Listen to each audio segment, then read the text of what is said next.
estratégia do dia, o podcast original da Bloomberg Linha. No episódio de hoje eu vou explicar para vocês de forma simples sobre os esforços da Petrobras para garantir que o Brasil continue produzindo petróleo com força nos próximos anos. Também vamos falar sobre o CEO da BMW que diz que proibir motor a combustão na Europa não é mais realista. E ainda vamos ver como a China começou a mirar os ultra ricos e passou a taxar ganhos de investimentos no exterior.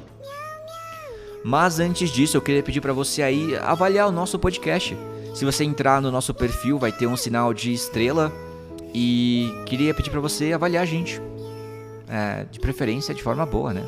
E ali do lado tem também um sininho, se você apertar nele, você vai receber notificações de novos episódios. E isso é mágico.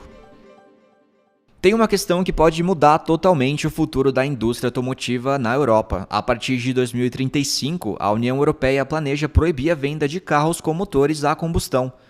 E isso, meus amigos, está gerando uma polêmica enorme. O CEO da BMW, Oliver Zipse, está basicamente soando o alarme e dizendo que essa mudança pode encolher massivamente a indústria automotiva da Europa. Mas então por que essa mudança é realmente um problema? Bom, para quem não sabe, os motores a combustão que usam gasolina e diesel são o coração da indústria automotiva da Europa. Eles não só deram origem a marcas famosas como BMW, Volkswagen e Mercedes-Benz, mas também sustentam uma enorme cadeia de suprimentos, com pequenas e médias empresas que fabricam peças essenciais, como pistões e escapamentos e qualquer outra peça, eu não entendo nada de carro. E o que aconteceria então se os carros elétricos tomassem conta do mercado? Essas empresas então enfrentariam grandes dificuldades, já que os veículos elétricos exigem menos peças e componentes diferentes. Segundo Zipse, a Europa não está preparada para abandonar de vez os motores a combustão.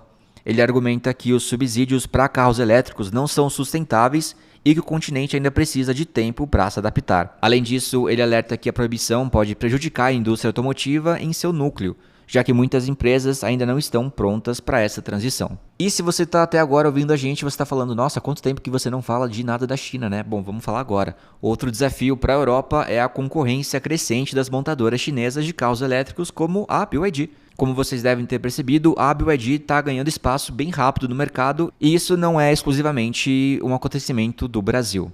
Sem o apoio de subsídios governamentais e com essa nova competição, as montadoras europeias estão sentindo já a pressão. E como se isso já não fosse um desafio grande o suficiente, ainda tem multas para se preocupar nessa história. Além de lidar com a mudança para carros elétricos, as montadoras ainda precisam se preocupar com as metas de emissão de carbono. A partir do próximo ano, as regras da União Europeia vão ficar mais rígidas. E as empresas que não cumprirem essas metas podem enfrentar multas bem pesadas. Para vocês terem uma ideia, essas multas podem chegar a 15 bilhões de euros. A BMW e a Mercedes estão no caminho certo, mas outras gigantes como a Volkswagen, Stellantis e a Renault correm o risco de não conseguir atingir as metas e, consequentemente, podem ter que pagar bem caro por isso. Uma saída para as montadoras que não conseguirem atingir as metas de emissões é comprar créditos de carbono de empresas que já estão excedendo as suas metas, como a Tesla.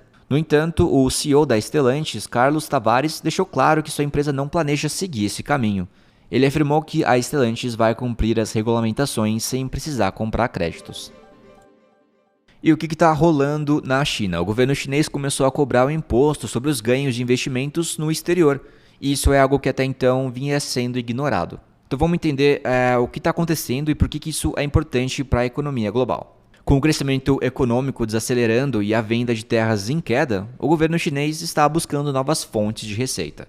Essa medida também faz parte da campanha de prosperidade comum do presidente Xi Jinping, que visa distribuir a riqueza de forma mais igualitária no país. Mas então, quem que está sendo afetado por essa nova medida? Os principais alvos dessa iniciativa são indivíduos ultra-ricos. E o que é um indivíduo ultra-rico? No caso da China, são aqueles com pelo menos 10 milhões de dólares em ativos fora da China e também acionistas de empresas listadas em Hong Kong e nos Estados Unidos. Essas pessoas foram chamadas para reuniões com as autoridades fiscais ou tiveram que fazer uma autoavaliação para calcular o que devem, inclusive pagamentos atrasados. A alíquota pode chegar até 20%, além de possíveis multas, mas segundo fontes o valor é negociável. E como que a China sabe quem tem dinheiro fora do país? Você está perguntando nesse exato momento que eu sei. Bom, a China aderiu ao padrão comum de relatórios, que é o CRS, desde 2018. Esse é um sistema internacional que permite o compartilhamento de dados sobre contas bancárias. e isso facilita e muito a identificação de quem tem investimentos no exterior e ajuda também a combater a evasão fiscal no país. A cobrança desse imposto é mais um capítulo na repressão aos setores de internet, finanças e imóveis iniciada por Xi Jinping nos últimos anos. Essas medidas afetam a confiança dos super ricos no país e também aceleram a imigração. Desde 2021, mais de 1,2 milhão de pessoas deixaram a China, de acordo com dados da ONU. Os especialistas acreditam que a fiscalização sobre a renda no exterior dos ricos vai se intensificar no futuro. Com a crise imobiliária afetando as finanças locais, as autoridades também estão sendo mais agressivas na cobrança de impostos de empresas antigas. E no final das contas, a tendência é que essa aplicação mais rígida de lei se torne ainda mais comum nos próximos anos. Sabe aquele barulho irritante de quando uma pessoa está tomando alguma coisa com canudo e ela não quer aceitar que acabou e fica aquele... Essa é a Petrobras no futuro tentando tirar o máximo dos seus campos. A empresa está focada em tirar o máximo que der dos seus campos de petróleo já existentes, como as da bacia de Campos que já estão produzindo abaixo do esperado. A CEO da empresa, Magda Chambriard, explicou que melhorar a recuperação desses campos é essencial, já que apenas 17% do petróleo foi extraído até agora. Então, no caso deles, o barulho não é tão alto assim porque ainda tem bastante para ser retirado. Isso é motivo de preocupação para a gestão. E por que isso importa pra gente brasileiro que tá ouvindo aqui o podcast? Eu sei que eu não sou brasileiro, mas eu vou falar que eu sou. A produção de petróleo do Brasil precisa continuar crescendo, mas a tarefa não é fácil. O mercado de petróleo enfrenta desafios como a desaceleração da economia da China e a mudança nos planos da OPEP+, que pode voltar a aumentar a produção mundial. Isso vai aumentar claramente a oferta de petróleo. Nesse cenário, a Petrobras precisa correr para evitar que seus campos mais antigos percam força rapidamente, ao mesmo tempo que coloca novos projetos em operação. Uma boa notícia é que a Petrobras acelerou alguns projetos e até o fim do ano vai lançar até 3 plataformas flutuantes. Isso vai aumentar gradualmente 505 mil barris por dia na capacidade de produção, o que é um esforço importante. Outro ponto importante é a necessidade de construir plataformas mais baratas, principalmente para explorar aqueles campos menores. A empresa está negociando com fornecedores para baratear essas unidades e manter a produção viável a longo prazo. É importante ressaltar também que a Petrobras está aguardando a liberação ambiental para perfurar um poço na foz do Amazonas, no norte do Brasil. E ela está confiante de que todas as exigências foram cumpridas. Quanto aos investimentos futuros, a empresa deve manter um orçamento semelhante ao dos anos anteriores, que foi por volta de 102 bilhões de dólares, isso para o período de 2025 a 2029. A política de dividendos continua a mesma. A Petrobras vai distribuir 45% do seu caixa livre para os acionistas, mas dependendo dos resultados e dos preços do petróleo, pode haver menos espaço ali para dividendos extras no futuro. E falando em futuro, como é que fica esse cenário para a empresa estatal? Os analistas acreditam que a Petrobras vai enfrentar alguns desafios, como limitações de equipamentos e a pressão para aumentar o fornecimento de gás natural no mercado doméstico. Isso significa que pode limitar o crescimento da produção nos próximos anos.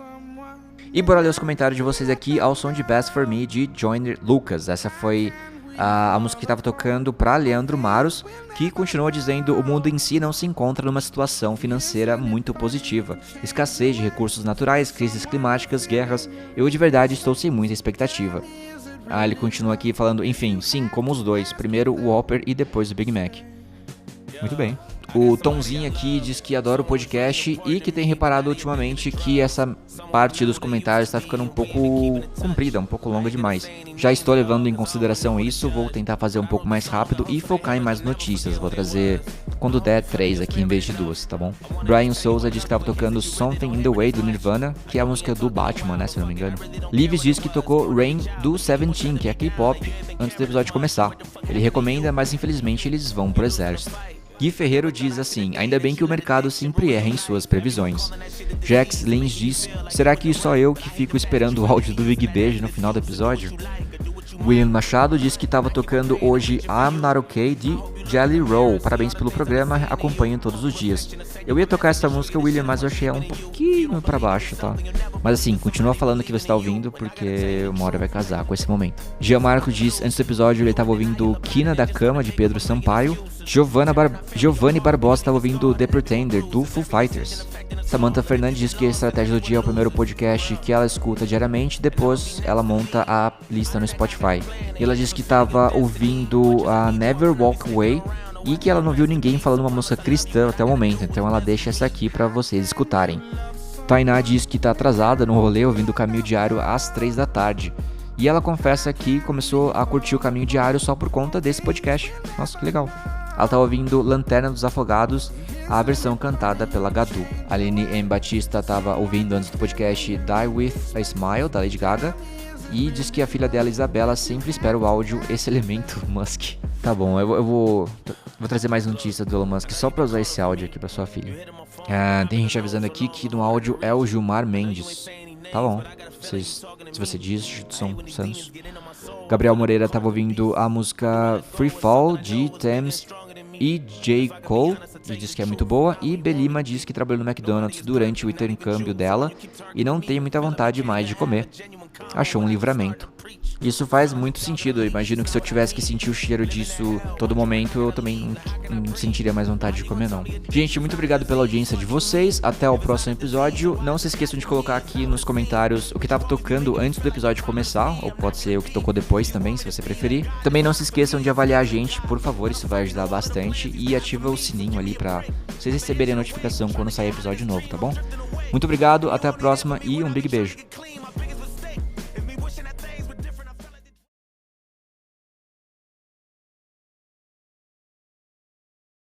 Um big beijo para todo mundo aí.